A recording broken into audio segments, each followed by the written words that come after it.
Então, pessoal, hoje nós vamos fazer a correção daquela atividade que a professora Grazi passou, né? Falando sobre espaço agrário com as questões do Enem, né? A professora Grazi fez um apanhado sobre todas as questões que eu consegui encontrar falando sobre espaço agrário, que é um dos temas mais discutidos, mais apontados na prova no Enem, tá bom? Na parte de geografia, claro, que é ciências humanas. Então, nós vamos lá. Olha só, correção da primeira questão. O que ela diz aí? A fome não é um problema técnico, pois ela não se deve à falta de alimentos. Isso porque a fome convive hoje com as condições materiais para resolvê-la. Olha só, pessoal, uma coisa que eu quero que vocês observem é que ele aponta, segundo o autor, olha só, ela não deve, a questão da fome não está associada à falta de alimentos. Quando a gente fala em falta de alimentos, a gente se recorda das teorias demográficas que vocês já estudaram, tá? E quem diz que a fome decorre da falta de alimentos foi um cara chamado Malthus, né? Então, teoria malthusiana. Só que no caso dessa questão, ele não está falando da teoria malthusiana. Ele está falando de uma teoria chamada reformista, que não associa a fome à questão da produção de alimentos ou da falta de alimentos, né?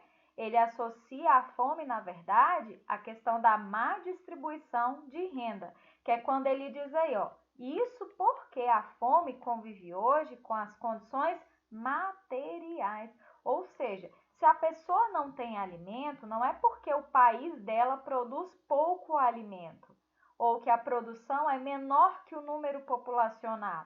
Na verdade, é porque ela não tem dinheiro para comprar.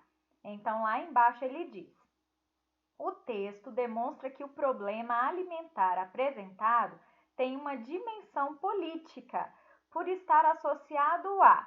Então, a questão da fome aqui, comentada com ele, está associado a qual tipo de alternativa? Letra A. A escala de produtividade regional está associada à questão de produtividade? Não. B. Está associada ao padrão de distribuição de renda? Está associada à renda, gente? Está associada a ter e a não ter dinheiro? É isso que ele diz na B. C. Dificuldade de armazenamento de grãos? Né? As pessoas passam fome por conta de armazenamento? D. Crescimento da população mundial? Existem mais pessoas do que produção de alimentos? Será? Custo do escoamento dos produtos. Então, vamos analisar qual das alternativas está ligada à questão da fome, né? Principalmente no nosso país hoje. Claro, letra B, né, gente? Olha só, a letra B diz padrão de distribuição de renda. É óbvio que está associada à questão da que a teoria reformista ela ressalta, né? As pessoas não têm alimentos, não é por conta da produção, né? E sim por causa da falta de dinheiro. Então, letra B, bem fácil essa questão, né? Vamos lá.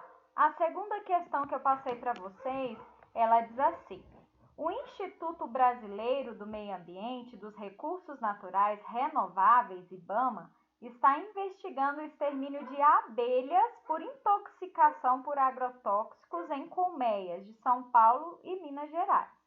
Os estudos com inseticidas do tipo neonicotinoides devem estar concluídos no primeiro semestre de 2015.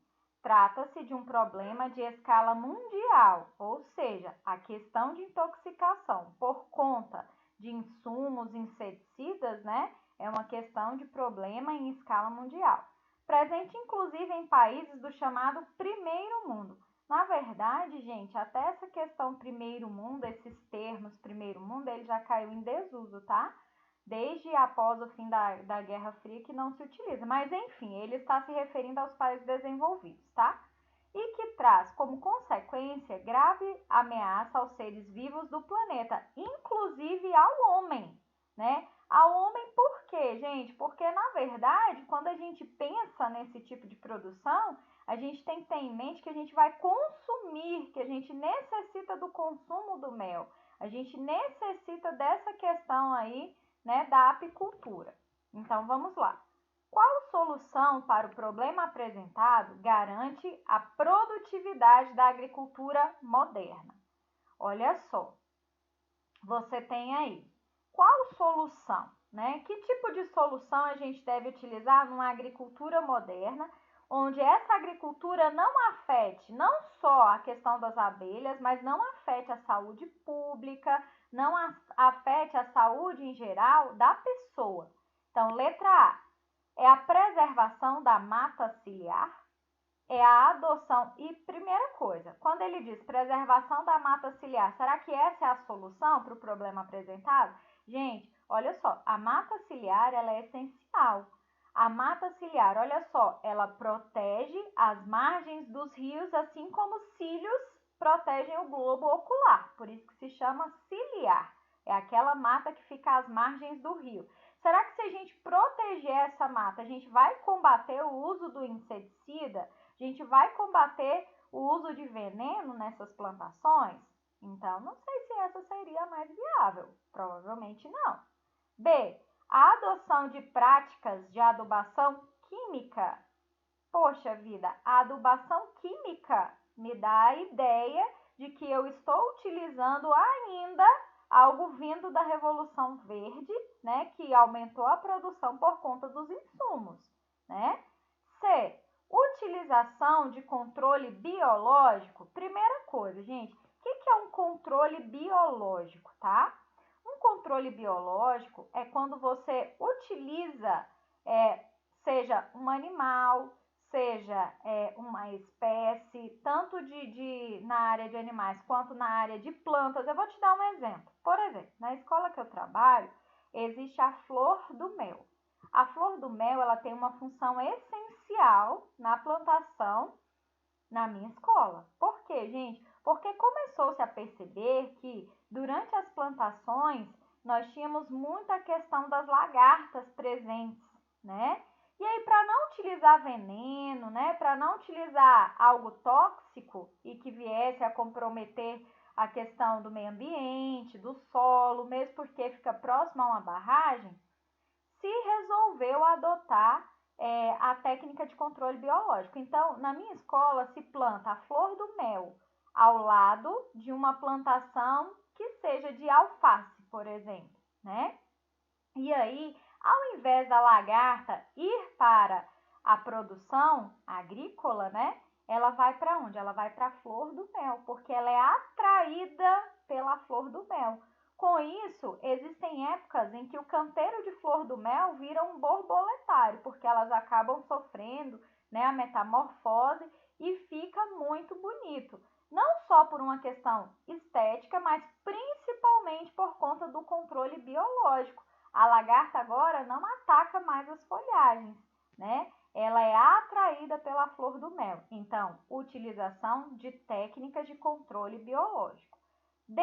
Ampliação do modelo de monocultura tropical. Gente, lembrando que monocultura está relacionada a um só tipo de cultivo, uma só coisa sendo produzida. Nada a ver, né? Intensificação da drenagem do solo de várzea, também nada a ver. Retirada de questão de água, principalmente nessas áreas de margens de rios, não, nada a ver. Isso nada a ver. Vamos lá.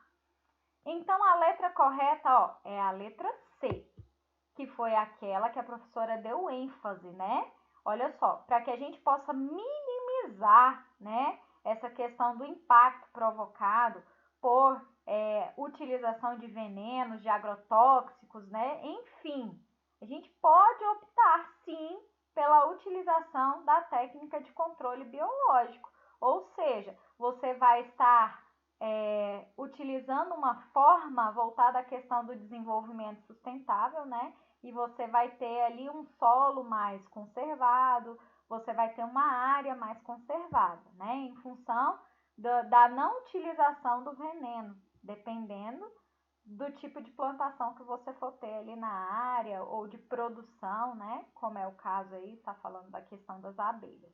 Mas a questão ela fala qual solução para o problema apresentado garante a produtividade da agricultura moderna. Então, uma alternativa seria essa, tá bom? E aí eu quero ressaltar algumas coisas com vocês, porque a questão ela trata de agricultura moderna, e a agricultura moderna me lembra da questão da utilização de tecnologia no campo. Ele me lembra de revolução verde, que é quando essa tecnologia ela chega no campo e não só através de máquinas, mas de insumos em geral, de insumos agrícolas, de venenos, de agrotóxicos e assim por diante, né? A diferença entre produção e produtividade. A produção, gente, ela ocorre em uma escala, vamos dizer, geral, né? A produção é o total do que a pessoa consegue produzir ali, que seja durante um mês, uma semana, um ano, né? Ele está falando assim de uma produção de forma geral. Agora, a produtividade, não. A produtividade é quanto a pessoa produz por área, né? Às vezes a pessoa tem uma área muito grande e a produtividade dela é baixa. Por quê? Porque ela produz pouco por área. Enquanto que a pessoa, às vezes, ela tem poucas terras e com isso ela consegue produzir muito por área, né? Ou seja, aí leva-se em consideração não só o que ela está produzindo, mas quanto ela produz por área, tá bom? Isso é produtividade. E por que é importante você investir na questão da produtividade? Porque você pode ter uma pequena área, né? E nessa pequena área você produzir bastante, não precisar utilizar mais áreas, né? A questão da utilização do solo, obviamente, que compromete a questão do meio ambiente. Então, quanto menos área e maior produtividade você tiver, melhor. E um outro item que a gente destaca nessa questão é a técnica sustentável, que é o próprio controle biológico, né? Letra C. A correção dessa questão, olha o que ela diz. Um alimento orgânico deve apresentar em sua embalagem o selo de uma instituição certificadora, garantindo ao consumo que, além de ser um alimento isento de agrotóxicos, também é produzido com técnicas planejadas e controladas, né? Ou seja, para que ele seja considerado orgânico, a pessoa não pode produzir de qualquer forma, além de ter um selo, existe todo um planejamento e controle dessa produção. A técnica de produção desses alimentos causa menor impacto. Qualquer produção vai causar impacto, mas no caso, né, do alimento orgânico, desse tipo de produção, haverá um menor impacto aos recursos naturais, contribuindo para melhorar a qualidade de vida das pessoas. Ok. Nesse sistema de produção de alimentos vegetais, o controle de insetos é manejado por meio do... Gente, olha só, uma questão fez referência a outra questão. Olha que fácil. Ele está dizendo, nesse sistema de produção, de você querer ter um menor impacto no meio ambiente, de você produzir alimentos orgânicos, né? Olha só, nesse sistema de produção de alimentos vegetais, o controle de insetos, olha o exemplo que a professora deu lá da escola agrícola, né? É manejado por meio do, letra A, prática de adubação verde, será que está relacionada à questão da adubação?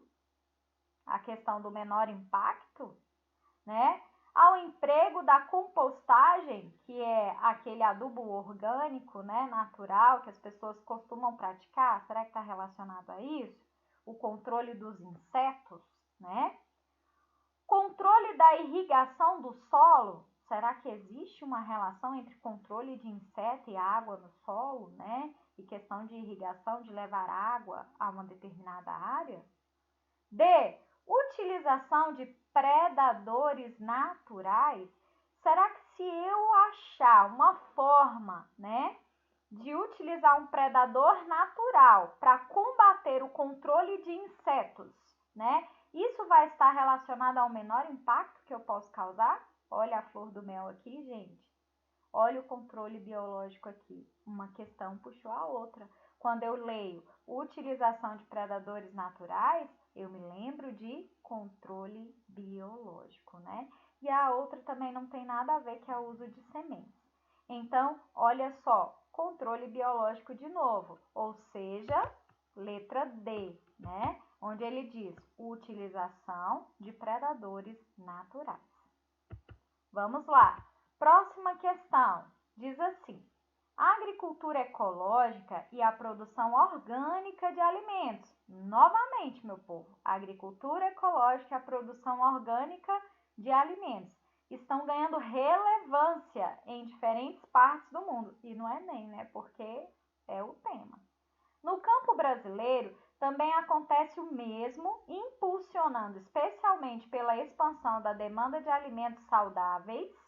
O setor cresce a cada ano, embora permaneça relativamente marginalizado na agenda de prioridades de política agrícola praticada no país. Por quê, gente? Porque a população tem uma consciência de que nós devemos consumir produtos saudáveis, alimentos saudáveis. E isso é da geração, vamos dizer, é de uma nova geração, tá? Porque nem sempre as pessoas pensaram isso. Na época das revoluções industriais, o pensamento das pessoas eram outros, né? Hoje não. Hoje a gente se preocupa com a alimentação saudável.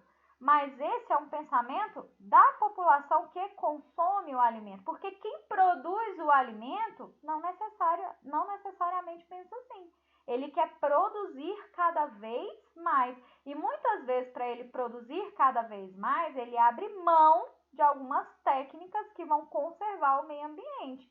Ou vão me dar a ideia de desenvolvimento sustentável. Por isso que ele diz aí, ó, que o setor cresce a cada ano, embora permaneça relativamente marginalizado na agenda de prioridades de política agrícola praticada no país, uma vez que as pessoas só pensam em ganhar dinheiro. O produtor ele vai pensar em ganhar dinheiro, então a política agrícola vai ser voltada à questão de ganhar dinheiro, né?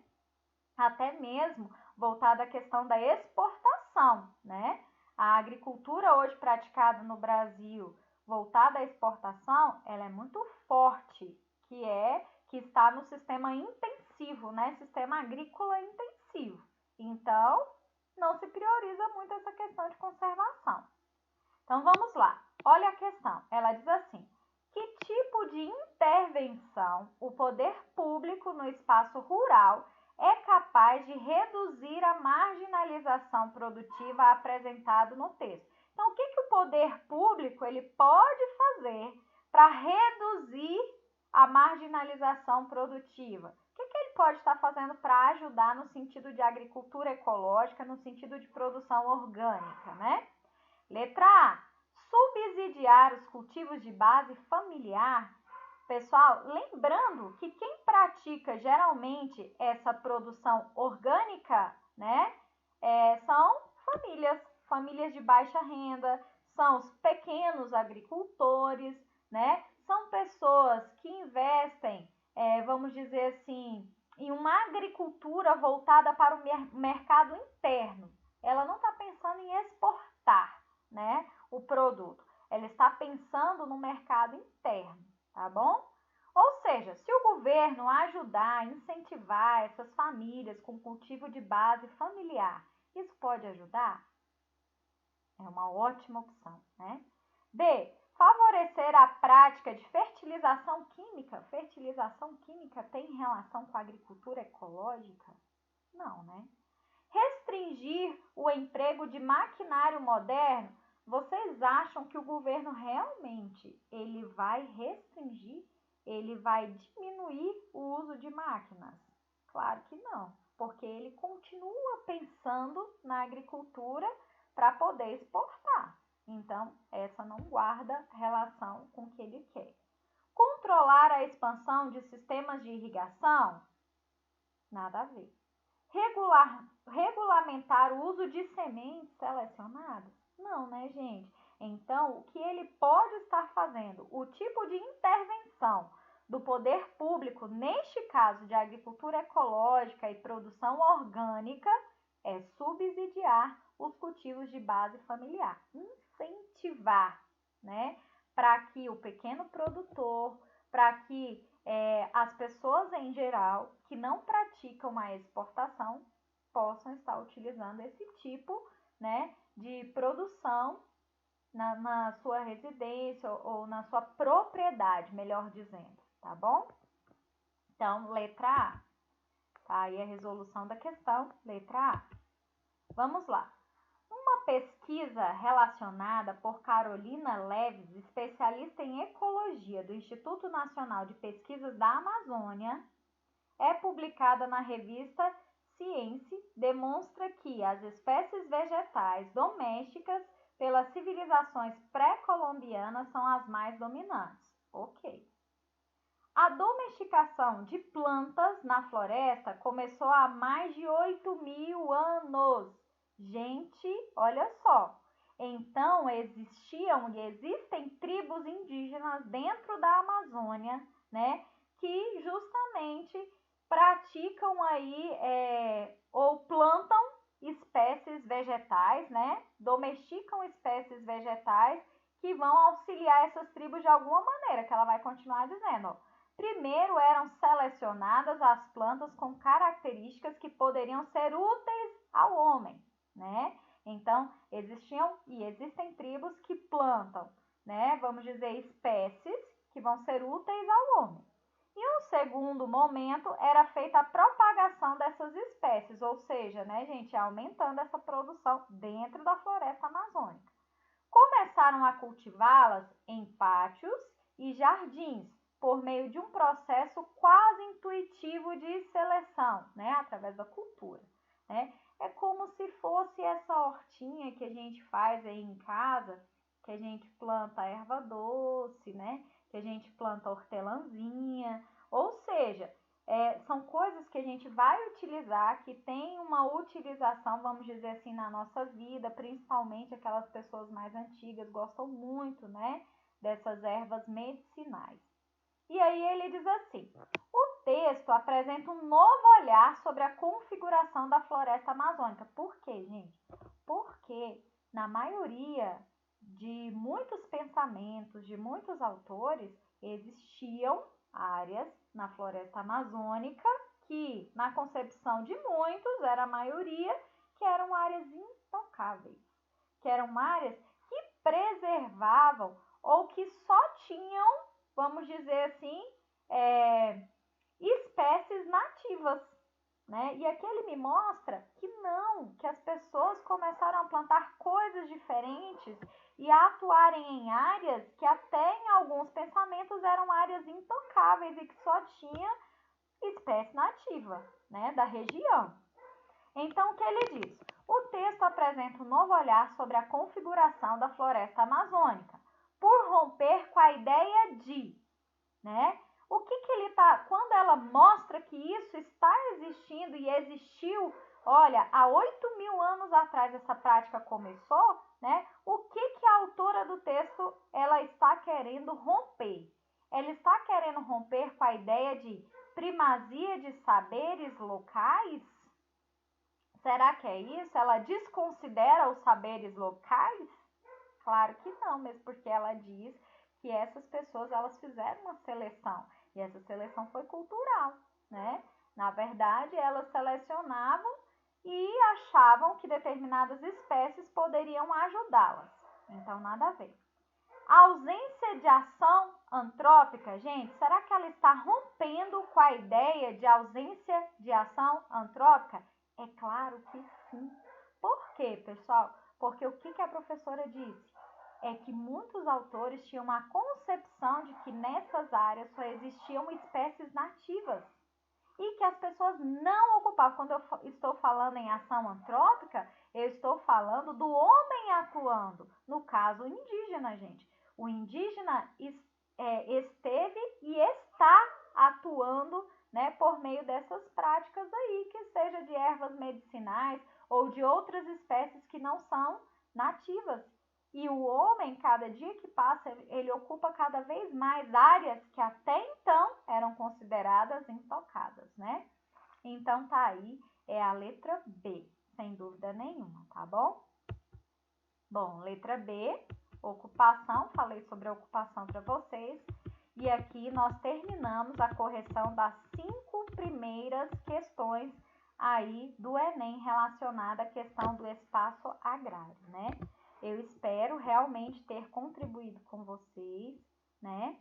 E na próxima aula a gente vai continuar a correção das demais questões sobre o espaço agrário rumo ao Enem, tá bom? Um grande beijo a todos.